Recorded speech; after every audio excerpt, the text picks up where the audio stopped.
Search দিলে তো ভাই আপনাদের অনলাইনে অনেক ধরনের ভাই নিউজ, কোনটা এখন আমি সত্য ধরে নেব? ওর যে ইমপ্রুভমেন্ট, ও যে নিজেকে নিজে একটা জায়গা থেকে, ওকে তো আমরা অনেক আগে থেকে যেহেতু আমরা একসাথে শুরু করেছি আমাদের ক্যারিয়ারটা, ওখান থেকে নিয়ে এখনকার শাকিব খানের অনেক অনেক আকাশ পাতাল পার্থক্য। ওর ইমপ্রুভমেন্টের জন্য ওকে আমি অ্যাপ্রিসিয়েট করি। দেখেন, আমাদের বাংলাদেশের শিল্পীরা যখন মানে দেশের বাইরে গিয়ে ইন্টারন্যাশনালি কোনো কাজ করে বা করতে পারে, তখন অবশ্যই আমরা বাংলাদেশি হয়ে কিন্তু প্রাউড ফিল করি। সেটা এখন আমাদের ধরেন ক্রিকেট নিয়ে যদি হয়, আমাদের বাংলাদেশ কিন্তু ক্রিকেটের মাধ্যমে কিন্তু চিনেছে।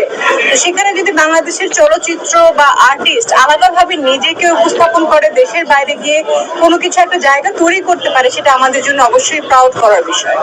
না, দেখা হয়নি।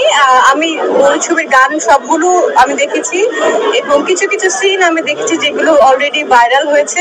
আমার কাছে খুব ভালো লেগেছে, মেয়েটাকেও ভালো লেগেছে এবং সাকিবকে তো সবসময় ভালো লাগে।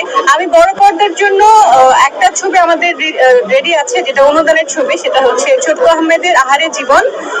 এই ছবিটি অলরেডি সেন্সারে জমা হয়েছে, সামনে খুব শীঘ্রই এটা সিনেমা হলে আসবে। আমার পুরো তো মিটেই নাই, আমি তো কাজ করে এখনো মনে হচ্ছে যে আমি আমার আসল চরিত্র পাই নাই। খুঁজেছি, অপেক্ষা করেছি এবং আমার ভেতরের হয়তো বা প্রতিভাগুলো বা যা আমার অভিনয় গুলো বের করার জন্য একজন সঠিক পরিচালক দরকার হয়। তো সেরকম ভাবে কেউ আমার পেছনে ইনভেস্ট করেনি বা আমাকে নিয়ে সেভাবে ভাবেনি। তো ক্ষুধা সারা জীবনটা থাকবে, থেকে যাবে। নতুন যারা আসছে তারা পরিচালকরা নিচ্ছে কেন? যদি পরিচালকরা নিয়ে থাকে তাহলে তাদের টিকটক দেখে বা কোনো কিছু দেখেই তো নিচ্ছে।